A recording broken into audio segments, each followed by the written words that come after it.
नमस्कार दोस्तों, स्वागत है आप सभी का ईआर केमिस्ट्री धाम में।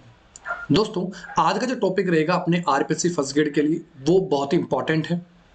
टोलविन आज अपने कंप्लीट कर लेंगे आज। इससे पहले जो दो वीडियो लेक्चर्स थे उसके अंदर ने अपन ने इसके प्रिपरेशन मेथड यानी बनाने के मेथड और कुछ रासायनिक अभिक्रियाएं अपन ने डिस्कस कर ली थी। इसमें जो नेम रिएक्शंस थी दोस्तों, स्पेशली इटार्ड रिएक्शंस जो आज मैं डिस्कस करूंगा काफी इंपॉर्टेंट है। अरे गाटरमान रिएक्शन वो भी मैं डिस्कस करूंगा दोस्तों। इससे पहले Fittig reactions, Wurtz Fittig reactions, Wurtz reactions, Friedel Crafts alkylation और आइसोलेशन, ये कुछ नेम रिएक्शंस थी दोस्तों जो काफी इंपॉर्टेंट है अपने आरपीएससी एग्जाम्स के लिए और लैब असिस्टेंट एग्जाम्स के लिए। तो दोस्तों आज जो टॉपिक रहेगा वो ये वाला पोर्शन का रहेगा जिसमें इस एल्काइल बेंजीन का ऑक्सीडेशन अपन करेंगे और एक अपने को सल्फोलेशन करवाना है दोस्तों।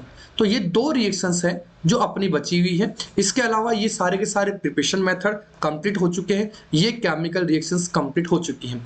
इसमें से भी दोस्तों जो लास्ट क्लास अपन ने ली थी, लास्ट जो क्लास थी इसके अंदर इस एल्काइल बेंजीन की बात करें तो इसका जो हेलोजिनेशन है दोस्तों, ये हेलोजिनेशन काफी इंपॉर्टेंट है, वेरी वेरी इंपॉर्टेंट, बहुत ही ज्यादा इंपॉर्टेंट है ये हेलोजिनेशन।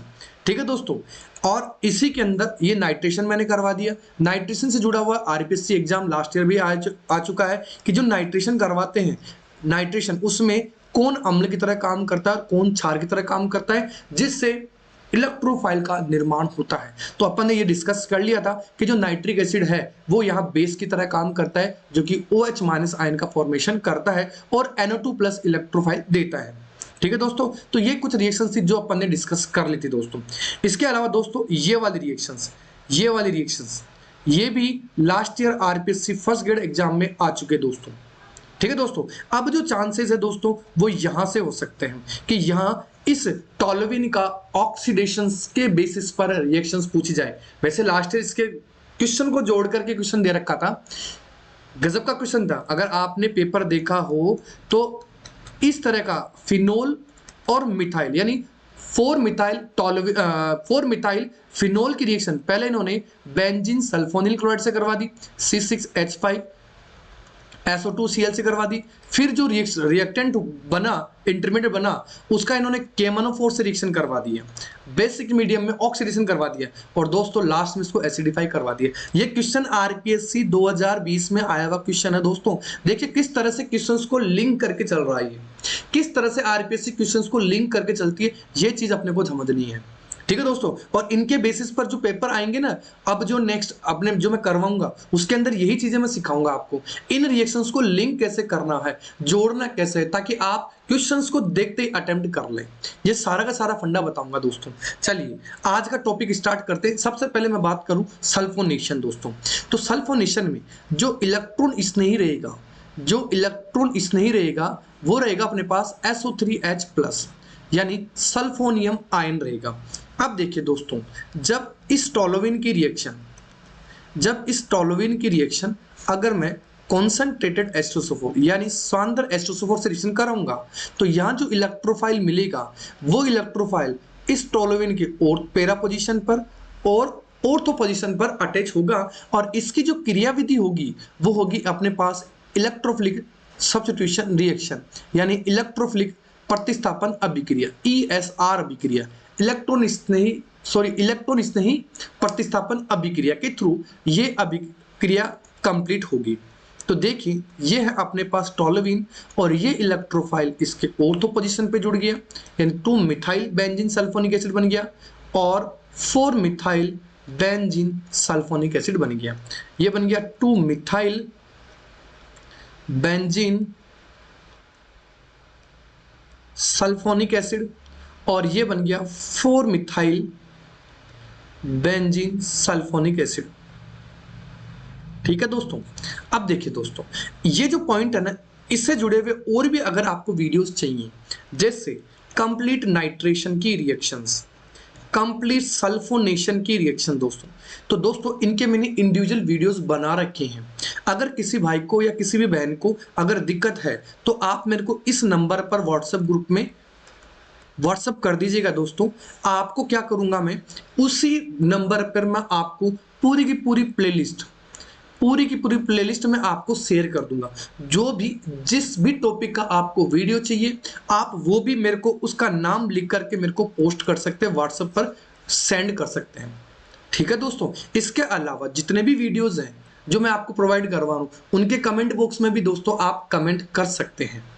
ठीक है, चलिए आगे चलते हैं। अब सबसे इंपॉर्टेंट ये कंफर्म है दोस्तों कि आने वाले जो फ्यूचर में 2022 में लगे या 2023 में लगे, ये जो आरपीएससी का एग्जाम होगा दोस्तों, यहां से क्वेश्चन 100% उठाएगा एग्जामिनर। ठीक है, देखिए यहाँ केमोनोफोर के साथ में ऑक्सीडेशन करवा रहे हैं, दूसरा क्रोमिल क्लोराइड के साथ में रिएक्शन करवा रहे हैं, और फिर है एसिडिक एनहाइड्राइड के साथ। देखिए सबसे पहले मैं बात करूं दोस्तों तो ये एक स्ट्रॉन्ग ऑक्सीडाइजिंग एजेंट होता है। मैं इसका हिंदी में भी लिखूंगा, स्ट्रॉन्ग ऑक्सीडाइजिंग एजेंट, जिसको आप कह सकते हो प्रबल ऑक्सीकारक। प्रबल ऑक्सीकारक होता है दोस्तों, जो कि इस एल्काइल ग्रुप को, जो कि इस बेंजीन पे जुड़ा हुआ है दोस्तों, इस एल्काइल ग्रुप को चेंज करके कार्बोक्सिलिक एसिड में कन्वर्ट करता है दोस्तों। क्या कह रहा हूं, इस एल्काइल ग्रुप को भले या कितने कार्बन हो सकता है मिथाइल हो, या हो सकता है इथाइल हो, या हो सकता है एन प्रोपाइल हो, यहां पर कुछ भी हो, जितने भी कार्बन हो, मैं इसको इधर लिख देता हूं, भले मिथाइल हो सकता है वो इथाइल ग्रुप हो सकता हो वो एन प्रोपाइल ग्रुप हो, या हो सकता हो वो आइसोप्रोपाइल ग्रुप हो, ये वाले। तो कोई से भी ग्रुप प्रेजेंट हो दोस्तों, ये एल्काइल ग्रुप जैसे ही इस केमोनोफोर जो कि क्षारीय माध्यम में कर रहा है, ये इसको कन्वर्ट कर देगा दोस्तों बेंजोइक एसिड के अंदर। काफी इंपॉर्टेंट है, अगर समझ जाओ तो दोस्तों बेंजोइक एसिड में कन्वर्ट कर देगा, काफी इंपॉर्टेंट है। अब देखिए जो क्वेश्चन उन्होंने लास्ट ईयर लिया है उसका मैं एक बार आपको झलक दिखा देता हूं दोस्तों। लास्ट ईयर क्वेश्चन ये था कि ये अपने पास 4 मिथाइल बेंजीन सल्फोनिक एसिड था, वो फिनोल था दोस्तों, और इसकी रिएक्शन करवाई इन्होंने फिनाइल SO2Cl यानी बेंजीन सल्फोनिल क्लोराइड से रिएक्शन करवाई। ये 2020 आरपीएससी फर्स्ट ग्रेड में आया हुआ क्वेश्चन है दोस्तों। ठीक है, तो अब अपन जानते हैं कि ये जो फिनोल है, इसको मैं थोड़ा सा ऐसे लिख सकता हूं दोस्तों, इसको मैं क्या ऐसे लिख सकता हूं क्या, बिल्कुल लिख सकते हैं। तो देखिए दोस्तों, इससे यहां से Cl और यहां से H बाहर निकल गया, ठीक है, माइनस HCl बाहर निकल गया, और ये ग्रुप ऐसा कैसे जुड़ गया दोस्तों, ऐसा कैसे। अब इन्होंने क्या करवा दिया, केमोनोफोर डाल दिया दोस्तों, केमोनोफोर डाल दिया, और ये केमोनोफोर इस CH3 को ऑक्सीडाइज करेगा और ये कन्वर्ट कर देगा इसको COOH के अंदर। ठीक है, क्लियर हुआ। और अब इन्होंने लास्ट में क्या करवा दिया, एसिडिफाई करवा दिया, ये वापस यहां से बॉन्ड ब्रेक हो गया, और जो अपने पास जो मेजर प्रोडक्ट बना दोस्तों वो ये बन गया 4 हाइड्रोक्सी बेंजोइक एसिड बन गया। तो ऐसे क्वेश्चन जुड़ेंगे दोस्तों इस तरह के। एक और क्वेश्चन लेता हूं दोस्तों, एक और क्वेश्चन ले सकता हूं। अगर आपको ये दे दिया जाए एक दूसरे के पेरा पोजीशन पर, और यहां ये स्ट्रॉन्ग बेस डाल दिया जाए दोस्तों, तो दोस्तों ये जो CH3 है वो किस में चेंज हो जाएंगे, दोनों के दोनों COOH में चेंज हो जाएंगे, यानी ये बन जाएगा दोस्तों अपने पास टरथैलिक एसिड। क्या बन जाएगा, ये टरथैलिक एसिड बन जाएगा। अब देखो इस टरथैलिक एसिड को आप कहां यूज कर सकते हो, सोचो एक बार। इसमें आप देखो तो आपने नाम सुना होगा दोस्तों नाइलॉन 6,6 का, इसी को नहीं ये नहीं, सॉरी दोस्तों टैरेलिन का नाम सुना होगा आपने, टैरेलिन। इसको रफ कर देता हूं मैं। आपने टरथैलिक एसिड से जो पॉलीमर बना था दोस्तों, इसमें आपने नाम सुना था टैरेलिन का। एक तो होता है दोस्तों टैरेलिन, इसी को आप डेक्रोन भी कहते हैं, इसी को आप पॉलीईस्टर भी कहते हैं। ये एक पॉलीमर होता है दोस्तों, बहुलक होता है। क्या होता है ये, बहुलक। और ये जो बहुलक है, ये जो पॉलीमर है दोस्तों, ये इस कंपाउंड की रिएक्शन जब अपन इथाइलिन ग्लाइकोल से करवाते हैं, क्या करवाते हैं, इथाइलिन ग्लाइकोल से करवाते हैं दोस्तों, तो कुछ इस तरह से ये ग्रुप बनता है दोस्तों, ये वाला। ये एन, इसको अपन बोलते हैं दोस्तों पोली ईस्टर। देखिए ये वाला ईस्टरी ग्रुप हो गया और ये बहुत सारी यूनिट्स आपस में जुड़ती हैं दोस्तों। तो टरथैलिक एसिड से ध्यान रखना, टेरिलीन से, टरथैलिक एसिड से ध्यान रखना दोस्तों टैरालीन, टरथैलिक एसिड से टैरालीन या डेक्रोन या पॉलीईस्टर बहुलक का निर्माण होता है। अब आपके दिमाग में एक क्वेश्चन और आ गया होगा कि सर अगर मैं ये एक दूसरे के ऑर्थो पोजीशन पे ले लेता और फिर मैं इसका वही क्षारीय माध्यम में कैमोनोफोर लेकर के ऑक्सीकृत करवाता, तो दोस्तों यहां पर ये बन जाता थैलिक एसिड। क्या बन जाता है दोस्तों? थैलिक एसिड बन जाता। इसमें देखिए इंग्लिश में देखा जाए तो इसमें जो पीएच है वो साइलेंट होता है दोस्तों, ये अपने पास बन गया थैलिक एसिड। और दोस्तों जब इस थैलिक एसिड को वही अपन अगर इथाइलिन ग्लाइकोल के साथ में रिएक्ट करवाते हैं, इथाइलिन ग्लाइकोल के साथ में रिएक्ट करवाते हैं दोस्तों, तो ये ग्लिप्टल का निर्माण करता है दोस्तों। किसका निर्माण करता है? ग्लिप्टल पॉलीमर है दोस्तों। क्या कह रहा हूं? ये ग्लिप्टल पॉलीमर का निर्माण करेगा दोस्तों। यहाँ CH2 लगा के आप N लगा सकते हैं दोस्तों, यहाँ CH2 और ये CH2, यहाँ लग जाएगा अपने पास N, और ये जो पॉलीमर बनता है वो कहलाता है दोस्तों ग्लिप्टल। काफी इंपॉर्टेंट है, अपने को स्ट्रक्चर देगा, स्ट्रक्चर देकर के पूछ सकता है, स्ट्रक्चर देके पूछ सकता है, तो ग्लिप्टल अपने पास बनेगा दोस्तों। इसके अलावा दोस्तों याद रखना, आपको नाम देके पूछ सकता है कि अगर मैं थैलिक एसिड ले लूं, थैलिक एसिड और ग्लाइकोल के साथ में जब इसको बहुलीकृत करवाया जाता है, बहुलीकृत करवाया जाता है, पॉलीमराइजेशन करवाया जाता है दोस्तों, तो अपने पास ग्लिप्टल बनता है। ये एक चीज ध्यान रखनी है। और ऐसे ही दोस्तों अगर टरथैलिक एसिड होता और फिर ग्लाइकोल से रिएक्शन करवाता, तो इसके पॉलीमराइजेशन से या बहुलीकरण से अपने को क्या मिलता? टैरेलीन बनता, टेरिलीन मिलता, या डेक्रोन जिसको आप बोलते हो डेक्रोन मिलता अपने को, या इसी को पोली ईस्टर भी मैं कह देता दोस्तों। कौन सा? पोली ईस्टर। काफी इंपॉर्टेंट है। इस तरह से आपको लॉजिक्स, ये जो रिएक्शंस हैं दोस्तों, इनको जोड़ के चलना अपने को। ठीक है, चलिए अपन वापस पीछे चलते हैं। अपन ने डिस्कस कर लिया है इस कैमोनोफोर की कंप्लीट रिएक्शंस। अब देखिए दोस्तों, जब इसी रिएक्शंस की बात करें तो जब इस टोल्यूइन को मैं आगे वाले पेज में समझाऊंगा, एक बार इसको मैं लिख रहा हूं बस केवल, CrO2 Cl2 सिलेक्शन करवा दिया जाए तो A इंटरमीडिएट बना, और इसका आगे जाकर के जल अपघटन करवा दिया जाए तो B बना। तो अब आपको A पूछा जा सकता है और B पूछा जा सकता है दोस्तों। और ये ध्यान रखना दोस्तों, ये टोल्यूइन से जब इस क्रोमिल क्लोराइड के साथ रिएक्शन करवा करके जल अपघटन करवाया जाता है तो ये एक नेम रिएक्शन होती है, और इसको अपन बोलते हैं दोस्तों ईटार्ड रिएक्शन। देखो दोस्तों ये आई नहीं है, लास्ट ईयर जो लास्ट 2 सालों के जो पेपर है उसमें शायद 2020 में नहीं मिली है, इस बार आ सकती है। 2020 वाले पेपर में नहीं आई हुई है, तो जाहिर सी बात है अब अपने फ्यूचर वाला जो पेपर लगेगा आरपीएससी का, उसमें ये क्वेश्चंस दे सकता है। चलिए मैं इसको करके बता देता हूं दोस्तों। देखिए ईटार्ड रिएक्शन की मैं बात करता हूं। ईटार्ड अभिक्रिया, ईटार्ड रिएक्शन काफी इंपॉर्टेंट अगर देखो पेपर के हिसाब से देखा जाए तो देखिए दोस्तों, अगर आपके पास में टोल्यूइन है, ये टोल्यूइन है, और जब इसकी रिएक्शन करवाई गई क्रोमिल क्लोराइड के साथ में तो एक इंटरमीडिएट बनता है दोस्तों, कुछ इस तरह से समझिएगा। ये CrOH, इसको आप चाहे तो ब्रैकेट में लिख सकते हैं Cl2, ये इंटरमीडिएट बनता है दोस्तों। और जब इस इंटरमीडिएट का जल अपघटन करवाया जाता है, हाइड्रोलाइसिस करवाया जाता है, तो दोस्तों ये यहां से बॉन्ड ब्रेक होता है, और ये यहां HOH और ये H और OH, तो इस तरह से इस पर 2 OH ग्रुप जुड़ जाते हैं कुछ इस तरह से दोस्तों। ठीक है, ठीक है, यहां से वापस आ जाइए।